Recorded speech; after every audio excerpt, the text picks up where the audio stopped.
और अब बात करते हैं असदुद्दीन ओवैसी के प्लस माइनस की, क्योंकि मुस्लिम वोट की हसरत लिए ओवैसी ने 3 दिन तक यूपी में कसरत की है।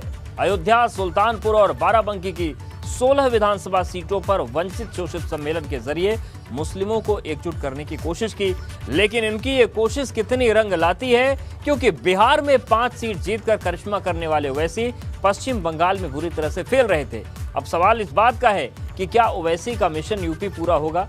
ये रिपोर्ट देखिए।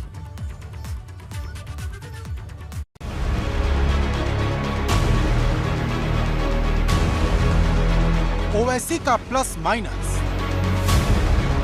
ओवैसी के 3 दिन भारी या बंगाल वाली लाचारी, मुस्लिम वोट की हसरत, ओवैसी की यूपी में कसरत। मैं आपको ये बात बताना जरूरी समझता हूँ कि उत्तर प्रदेश भारत का सबसे बड़ा स्टेट है, प्रदेश है। यहाँ पर हर बिरादरी की, यहाँ पर उनकी एक सियासी ताकत है, उनकी एक पहचान है। अगर कोई यकीनी और लाचारी के माहौल और मायूस हो रहा है तो वो उत्तर प्रदेश का मुसलमान है। यूपी के 19% मुस्लिम वोट की हसरत असदुद्दीन ओवैसी को यूपी ले आई। अयोध्या से शुरू हुआ ओवैसी का मिशन यूपी सुल्तानपुर से होते हुए बाराबंकी में खत्म हो गया।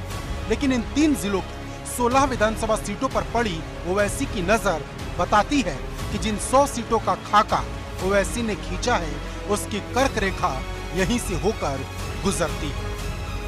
असदुद्दीन ओवैसी की कोशिश ये है कि इस बार के विधानसभा चुनाव में 100 सीटों पर अपने उम्मीदवार उतारे जाएं और उसके जरिए यूपी में अपनी जमीन तैयार की जाए।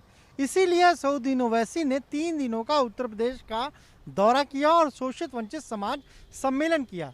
शुरुआत उस सम्मेलन की अयोध्या से की, इसके बाद वो सुल्तानपुर पहुंचे और फिर बाराबंकी में उनके इस सम्मेलन का समापन हुआ। लेकिन सबसे महत्वपूर्ण बात यह है कि ओवैसी उन्हीं सीटों पर गए जहां पर मुस्लिम वोटर्स की संख्या ज़्यादा है, यानी जो सीटें उनके पैरामीटर में फिट बैठती हैं, ओवैसी ने उन्हीं सीटों को चुना है। ओवैसी जिन जिन सीटों पर गए वहां मुस्लिम मतदाताओं की संख्या बहुत ज्यादा है। 7 सितंबर को अयोध्या की जिस रुदौली विधानसभा सीट से ओवैसी ने अपना मिशन यूपी शुरू किया, वहां की आबादी 4,61,000 के करीब है। इसमें मुस्लिम मतदाताओं की आबादी करीब 28% है। यहाँ मुस्लिम हार जीत के लिए एक बड़ा फैक्टर है। 8 सितंबर को ओवैसी सुल्तानपुर पहुंचे, जहां 19 लाख मतदाता हैं। इनमें 4 लाख के आसपास मुस्लिम वोटर्स हैं। वहीं सुल्तानपुर सदर की जिस विधानसभा पर ओवैसी ने अपना सम्मेलन किया, इस सीट पर 2017 में भाजपा ने कब्जा जमाया, लेकिन दूसरे नंबर पर बसपा के मुजीब अहमद रहे, जिन्हें 54,000 से ज्यादा वोट मिले। यानी ये सीट भी ओवैसी के पैरामीटर में बिल्कुल फिट बैठती है। 9 सितंबर को ओवैसी अपने यूपी दौरे के आखिरी दिन बाराबंकी पहुंचे, जहां की कुल आबादी 32 लाख के आसपास है। इसमें 23% आबादी मुस्लिमों की है। और जिस बाराबंकी सदर सीट पर ओवैसी ने सम्मेलन किया, वहां 30% आबादी मुस्लिमों की बताई जाती है। 2017 के विधानसभा चुनाव में यहां समाजवादी पार्टी के सुरेश यादव ने जीत हासिल की थी। उन्हें 99,000 से ज्यादा वोट मिले थे। यानी ये सीट भी ओवैसी के फॉर्मूले में एकदम फिट बैठती है। ओवैसी की कोशिश यही है कि जिस तरीके से बिहार में उन्होंने 5 सीटें जीतकर वहां दस्तक दी, यूपी में भी कुछ ऐसा ही करिश्मा किया जाए। लेकिन यूपी में जो मुस्लिम वोटर है, उसे ओवैसी का साथ कितना भाएगा, इसका पता तो जब 22 के चुनाव परिणाम आएंगे तभी चलेगा। क्योंकि ओवैसी बिहार चुनाव के बाद पश्चिम बंगाल भी गए, लेकिन वहां मुस्लिम वोटर्स पर उनका जादू नहीं चला। उत्तर प्रदेश में ओवैसी को अपने लिए बहुत संभावनाएं नजर आ रही, लेकिन ये संभावनाएं क्या पूरी होंगी?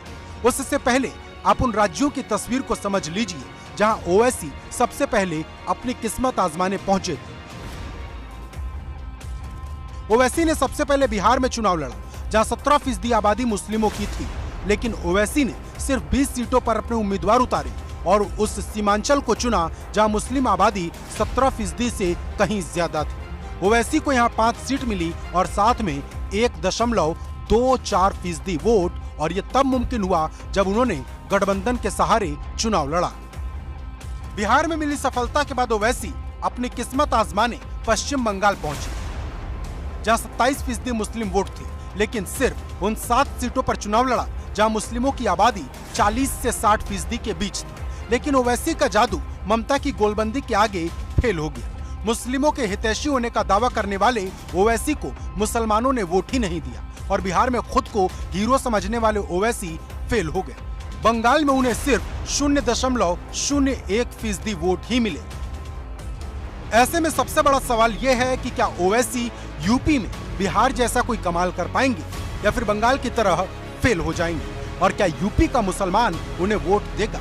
क्योंकि जिस तरीके से ओवैसी सिर्फ मुस्लिमों की बात करते हैं, उससे एक बात साफ है कि ओवैसी का जोर भाजपा को हराने पर कम, सपा, बसपा और कांग्रेस का खेल खराब करने पर ज्यादा है।